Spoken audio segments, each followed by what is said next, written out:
Hi friends, ഇന്നത്തെ വീഡിയോയിൽ ഡെൻഡ്രോബിയത്തിൻ്റെ വളപ്രയോഗങ്ങൾ ഏതൊക്കെ രീതിയിലാണെന്നുള്ളതാണ് ഇന്നത്തെ വീഡിയോയിൽ പറയുന്നത്. ഇത് ഞാൻ നേരത്തെ വീഡിയോ എടുത്തപ്പോഴും കാണിച്ചൊരു ഫ്ലവറാണ്, നഴ്സറിയിൽ നിന്ന് വാങ്ങിച്ചതെന്ന് പറഞ്ഞാൽ ഇപ്പോഴും അത് നന്നായിട്ട് നിൽക്കുന്നുണ്ട്. പിന്നെ ഞാൻ കുറച്ച് സീഡ്ലിങ്സൊക്കെ പ്ലാന്റ് ചെയ്തതൊക്കെ വീഡിയോ ഇട്ടിട്ടുണ്ടായിരുന്നു.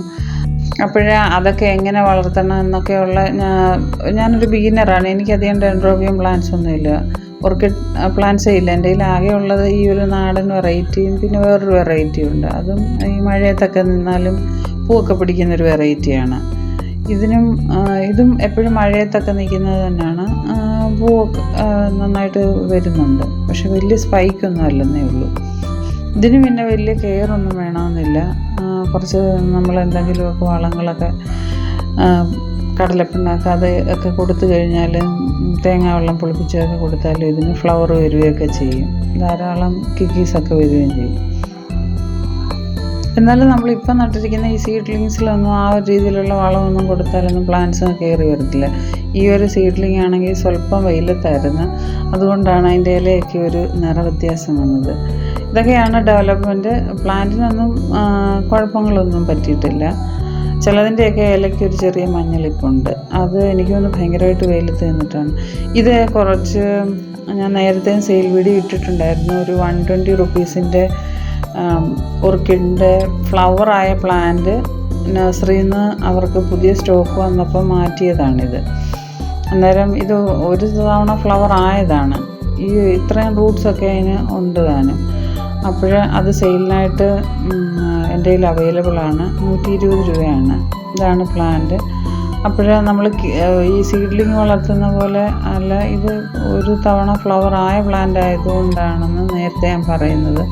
അപ്പോൾ നമ്മൾ കുറച്ചുകൂടെ ശ്രദ്ധിച്ച് വളർത്തിയാൽ പ്ലാന്റ് നന്നായിട്ട് പിടിച്ച് കയറി വരും. ആവശ്യമുള്ളൊരു വാട്സപ്പിൽ കോൺടാക്റ്റ് ചെയ്താൽ മതി. 120 രൂപയാണ്.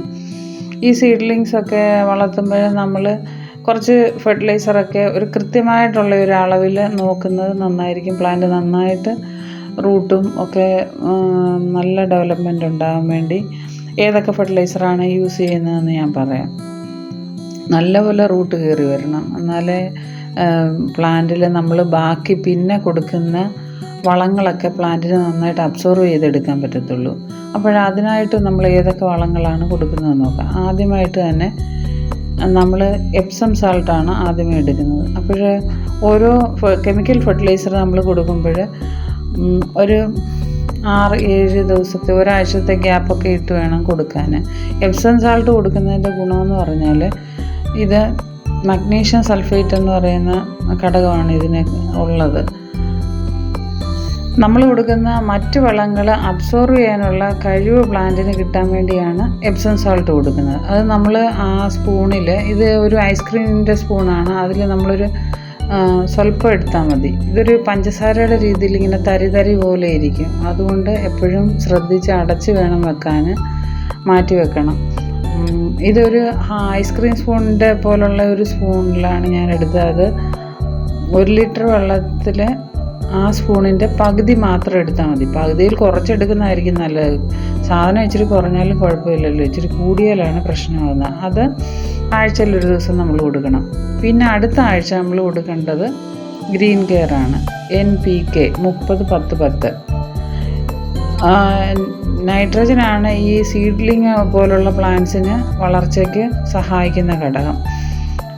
ഫോസ്ഫറസും പൊട്ടാസ്യവും ഒക്കെ ഫ്ലവറിങ്ങിനും ഒക്കെ ആവശ്യമുള്ള ഘടകങ്ങളാണ്. അത് നമുക്ക് പ്ലാന്റ് കുറച്ച് വളർന്നതിന് ശേഷം ഒരു 5-6 മാസമൊക്കെ ആകുമ്പോഴാണ് പിന്നെ ഫോസ്ഫറസും പൊട്ടാസ്യവും ഒക്കെ കൂടുതൽ കണ്ടൻറ്റുള്ള വളം എടുക്കേണ്ടത്. ഇപ്പം നമ്മൾ നൈട്രജൻ കൂടുതലുള്ള വളങ്ങളാണ് ഈ സീഡ്ലിംഗ് വെറൈറ്റിക്ക് കൊടുക്കുന്നത്. ഇതിനകത്ത് ഐസ്ക്രീം സ്പൂണ് ആണ് എടുത്തിരിക്കുന്നത്. ഇതിൻ്റെ ഒരു പകുതിയോളം മാത്രം മതി. 1 ലിറ്റർ വെള്ളത്തിൽ കലർത്തിയാണ് സ്പ്രേ ചെയ്ത് കൊടുക്കേണ്ടത്. പിന്നെ നമ്മൾ വളങ്ങൾ സ്പ്രേ ചെയ്യുമ്പോൾ രാവിലെ കൊടുക്കാൻ വേണം ശ്രദ്ധിക്കാൻ. ആദ്യമേ ഒന്ന് വെള്ളം സ്പ്രേ ചെയ്ത് കൊടുത്തതിന് ശേഷം വേണം, ഒരു സ്വല്പം കഴിഞ്ഞിട്ട് വേണം ഈ മരുന്നൊക്കെ നമ്മൾ സ്പ്രേ ചെയ്ത് കൊടുക്കാൻ. എപ്സം സോൾട്ട് കൊടുക്കുന്നത് എപ്പോഴും കുറച്ച് തണുപ്പുള്ള ദിവസങ്ങളിൽ കൊടുക്കുന്നതായിരിക്കും നല്ലത്. ഈ മഴക്കാലത്ത് കെമിക്കൽ ഫെർട്ടിലൈസർ തന്നെയാണ് എപ്പോഴും നല്ലത്. നമ്മൾ ഈ സീഡ്ലിങ്സ് ആദ്യമേ നട്ട് വെക്കുമ്പോൾ അത് നമ്മുടെ അന്തരീക്ഷമായിട്ടൊന്ന് സെറ്റാകാൻ വേണ്ടി ആദ്യമേ കുറച്ച് ദിവസങ്ങളിൽ വളപ്രയോഗങ്ങളൊന്നും കൊടുക്കരുത്. ഓർഗാനിക്കായിട്ടുള്ള ഞാൻ ആദ്യമേ ഇതിന് കൊടുത്തത് കറ്റാർവാഴയുടെ ജെല്ല് കൊടുത്തിരുന്നു. പിന്നെ ഞാൻ ഒരു തവണ ഈ തേങ്ങാവെള്ളം കൊടുത്തിരുന്നു. ഈ 2 സാധനങ്ങൾ മാത്രമേ കൊടുത്തുള്ളൂ. അത് കഴിഞ്ഞ് പിന്നെ ഒന്നും അതിന് കൊടുത്തിട്ടില്ല. അപ്പം ഫെർട്ടിലൈസറായിട്ട് പിന്നീടാണ് ഞാൻ ഗ്രീൻ കെയറൊക്കെ ഉപയോഗിക്കാനായിട്ട് തുടങ്ങിയത്. ഒരു ബിഗിനർ ആയതുകൊണ്ട് എങ്ങനെയൊക്കെയുള്ള വളപ്രയോഗങ്ങളാണ് ഇതിന് പ്ലാന്റ്സിന് ശരിയായി വരുന്നതെന്ന് ഒത്തിരി ഞാൻ വീഡിയോസൊക്കെ കണ്ടതിന് ശേഷമാണ് കുറച്ചൊക്കെ മനസ്സിലാക്കിയെടുത്തത്. അപ്പോൾ ഓരോ ആഴ്ച ഇടവിട്ട് നമ്മൾ ആദ്യമേ എപ്സം സാൾട്ട് കൊടുക്കുകയാണെങ്കിൽ അടുത്ത ആഴ്ച നമ്മൾ ഗ്രീൻ കെയർ കൊടുക്കണം. നമ്മൾ വളങ്ങൾ എടുക്കുമ്പോഴേ എപ്പോഴും കൂടുതൽ രീതിയിൽ എടുക്കാതിരിക്കുക. 1 ലിറ്ററിന് 1 ഗ്രാം എന്നുള്ള കണക്കിൽ വേണം എപ്പോഴും എടുക്കാൻ. ഇച്ചിരി കുറഞ്ഞാലും കുഴപ്പമൊന്നുമില്ല. ഇത് 19 ഇത് പെട്ടെന്ന് ഡയല്യൂട്ട് ആകുന്ന തരത്തിലുള്ള ഒരു പിങ്ക് നിറത്തിൽ. ഇതിൽ ഞാൻ അളവ് കാണിക്കുന്നുണ്ട്. ഈ ഒരു അളവാണ് എടുക്കുന്നത് ഞാൻ എപ്പോഴും. അപ്പോൾ ഇതും ഗ്രോത്തിന് സഹായിക്കുന്ന ഒരു വളമാണ്. അപ്പോൾ ആദ്യത്തെ ആഴ്ച നമ്മളിപ്പോൾ എപ്സം സാൾട്ടാണ് കൊടുക്കുന്നത്. അടുത്ത ആഴ്ച ഗ്രീൻ കെയർ കൊടുത്ത് അതിൻ്റെ നെക്സ്റ്റ് വീക്ക് നമുക്ക് ഈ 19 കൊടുക്കാം. അപ്പോൾ ഇതൊക്കെ നമ്മൾ എടുക്കുമ്പോൾ വളം കൂടാതിരിക്കാൻ എപ്പോഴും ശ്രദ്ധിക്കണം. നൈട്രജനാണ് നമുക്ക് പ്ലാന്റിന് പിന്നെ തണ്ട് നന്നായിട്ട് കനം വെക്കാനും ഇല നല്ല പച്ചപ്പ് ആകാനും ഒക്കെ സഹായിക്കുന്ന ഒരു വളം. അപ്പോൾ കെമിക്കൽ വളങ്ങൾ ആണ് മഴക്കാലത്ത് ഏറ്റവും ഈ സീഡ്ലിങ്സിനൊക്കെ നല്ലത്. പിന്നെ സാഫ് ഈ NPKയുടെ കൂടെ ഡയല്യൂട്ട് ചെയ്ത് ഉപയോഗിക്കുന്നവരുമുണ്ട്, നമ്മൾ സെപ്പറേറ്റ് ഉപയോഗിക്കുന്നവരുമുണ്ട്. അപ്പോൾ ഇതൊക്കെ ഒന്ന് ട്രൈ ചെയ്ത് നോക്കണേ.